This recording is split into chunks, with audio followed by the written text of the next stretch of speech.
Então, gente, hoje eu vim gravar com a Lívia. Eu conheço a Lívia há muito tempo, né? Uns 4 anos? Acho que sim, né? Por aí? Uns 3, 4, 5. Conheci o Bubu sambando. Exatamente. Ela tinha uma outra imagem de mim. E é muito legal porque eu conheci, então como eu falei, conheci ela há muito tempo e eu vi uma transição na vida dela, desde quando ela começou a encabeçar o Geração Futuro. E eu acho legal, um tema legal pra gente falar hoje, né?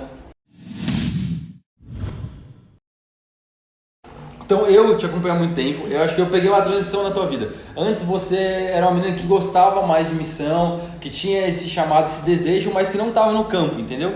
E aí eu acho que do nada veio a ideia, ou eu não sei, você pode falar um pouco disso agora, mas o convite para você encabeçar esse projeto de geração. Primeiro eu queria entender como que isso aconteceu, tipo, o que você ouviu de Deus, qual foi esse direcionamento que você teve para realmente entrar de cabeça nisso e começar todo sábado a estar numa comunidade, a viver esse dia a dia. Beleza. Bom, Geração, pra quem não sabe, começou com a minha mãe, há uns 5 anos atrás. E a ideia inicial era trazer as crianças da comunidade pra cá, pra igreja, pra um cultinho. Então minha mãe ia lá, batia de porta em porta. Sua mãe já fazia isso? Muito, ela fazia porque a minha avó fazia, então ela meio que trouxe, meio geracional.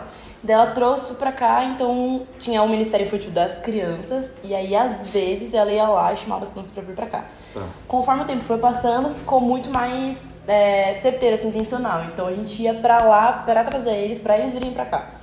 Enfim, daí uma vez a gente foi pra Recife, e nesse tempo eu sempre pedi pra minha mãe pra eu poder ir lá na favela, lá na comunidade. Minha mãe nunca deixava, porque ela achava super, hiper, mega perigoso. E eu sempre quis ir. Quando eu era muito novinha eu ia, daí depois eu cresci, ela parou de deixar por medo dos traficantes e tal. E naquela época era muito mais intenso que hoje, a gente não era tão conhecido lá, então eles ficavam no pé.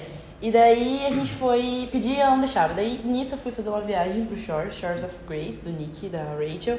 E lá tem uma igreja que chama Igreja nas Ruas. Então a galera estende um tapetinho no chão e chama todo mundo da rua pra fazer uma igreja no chão mesmo. Naquele dia foi diferente porque a gente não foi com o grupo da base, a gente foi com a galera que cuida da base, então o Nick, então foi um grupo pequeno. E aí nisso a gente entrou nos bequinhos assim e tinha umas crianças, assim, uns 9, 10, cheirando cola na garrafinha de dolinho? Tipo de pet, assim, garrafinha pet. E daí cheirando.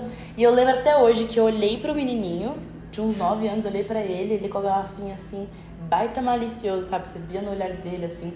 E daí eu olhei pra ele e vi uns meninos daqui, o Luiz. Falei, caraca, sabe? Tipo, olhei pra ele, não era ele, era outro.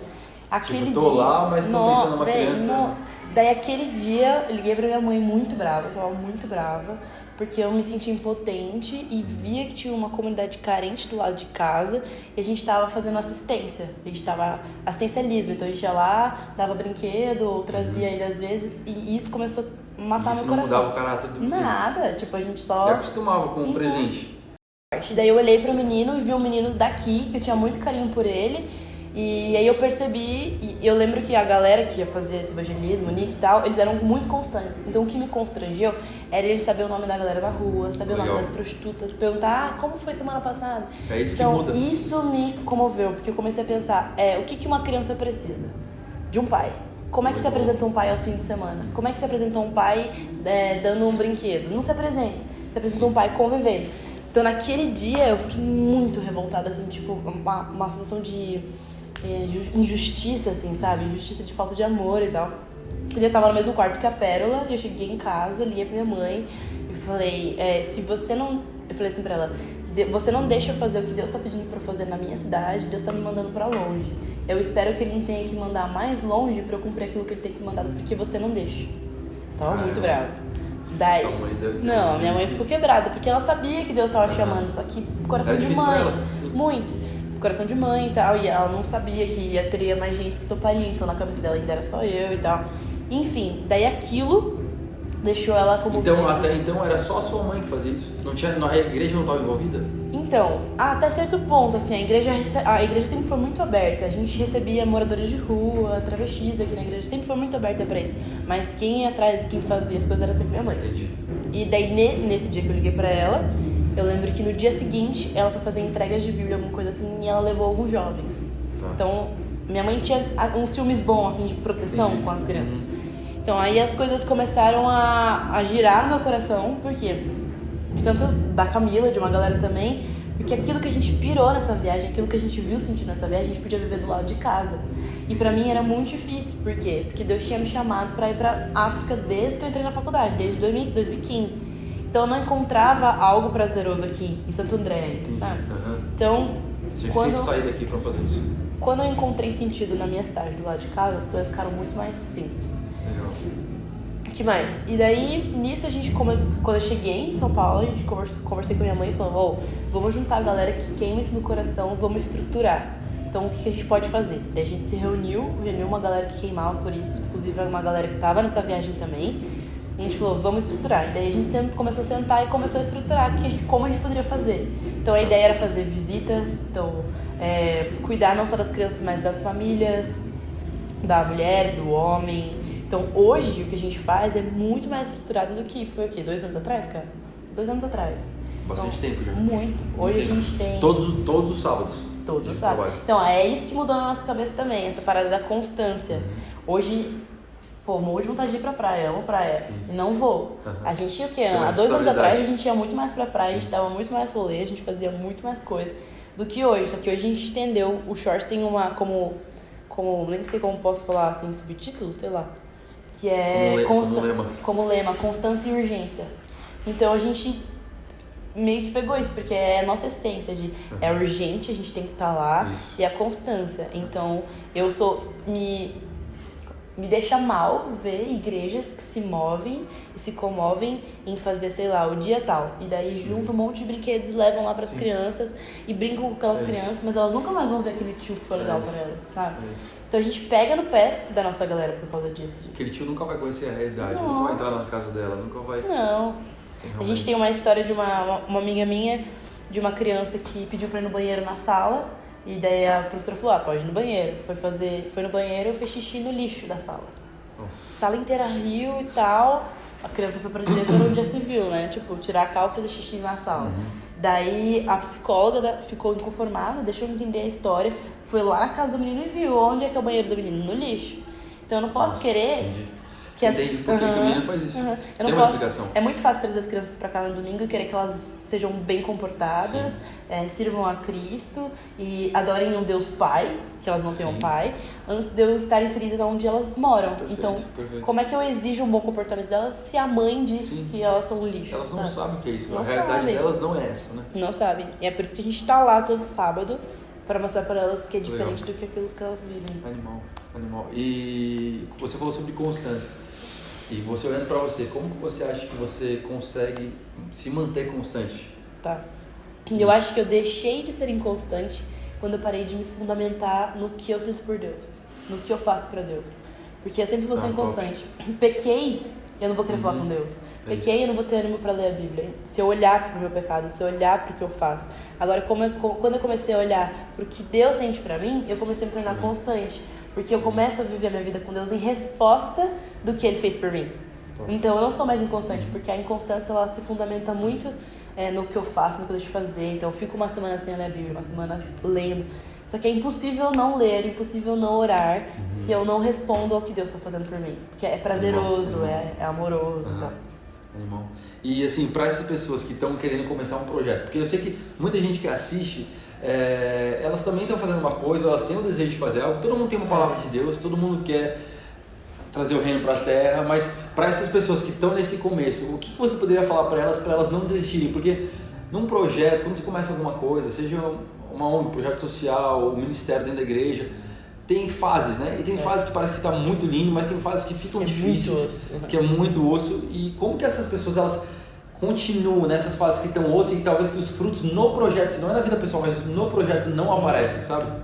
Cara, interessante isso, porque há um tempo atrás eu buguei nisso, né?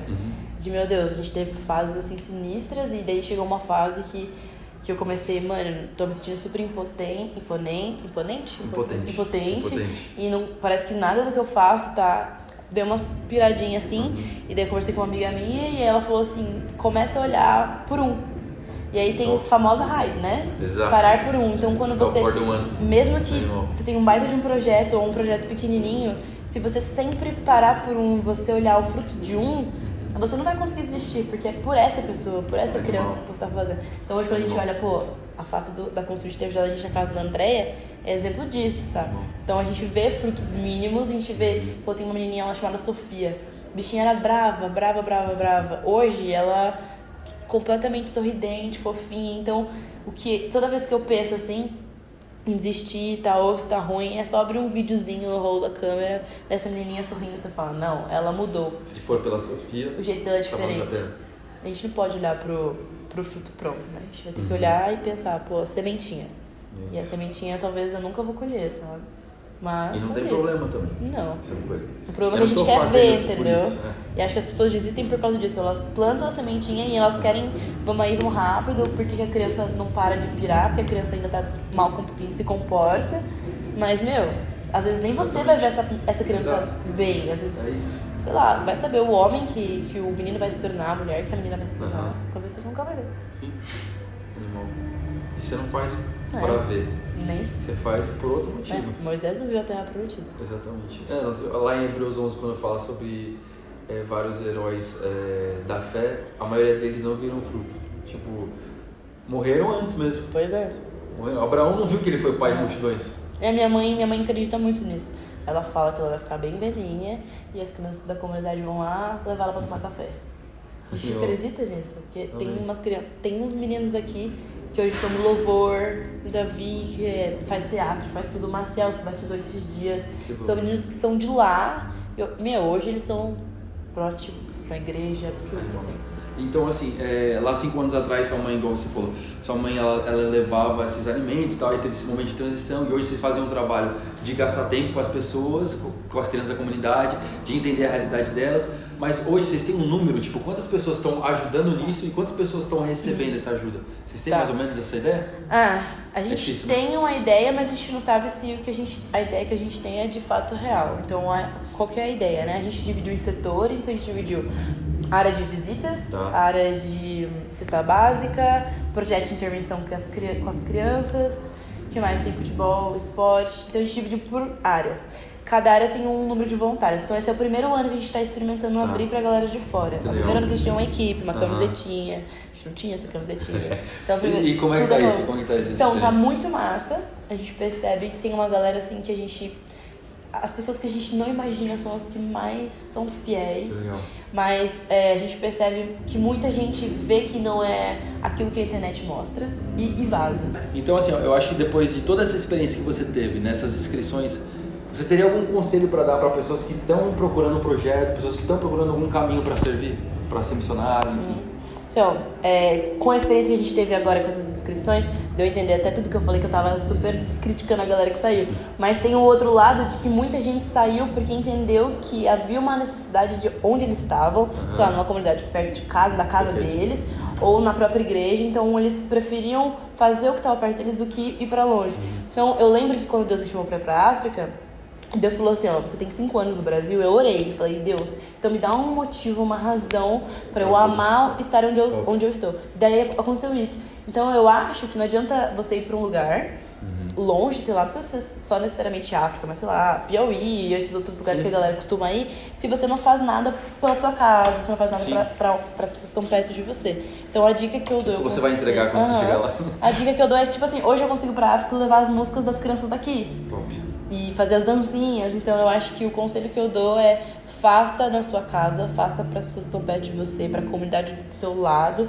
Existe uma necessidade muito grande e você tem potencial que Cristo colocou dentro de você para ajudar essas pessoas, muito antes de você pensar em fazer para quem está longe. Sim, e até porque eu já ouvi N histórias de missionários que largaram tudo para ver uma vida missionária e não aguentaram um ano no campo. É verdade, não teve preparo. E voltaram para casa. Então, exatamente o que você está dizendo, tipo, como que eu vou fazer alguma coisa se eu nunca tive experiência? É a mesma coisa que curso de faculdade ou qualquer coisa que você for fazer. Você fala, nossa, eu amo isso. Só que você já teve uma experiência na área. E o campo tem necessidade, o campo tem necessidade de profissionais. Exatamente. Então hoje eu percebo assim, é muito fácil você ser missionário, mas você, não tem nada para fazer, então eu vou ser missionário.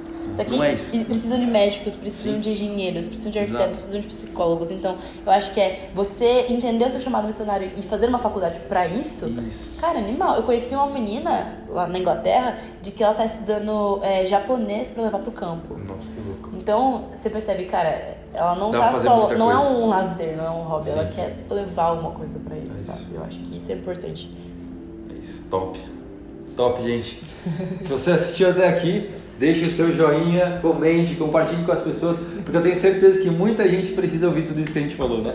É isso aí. É isso aí, tamo junto.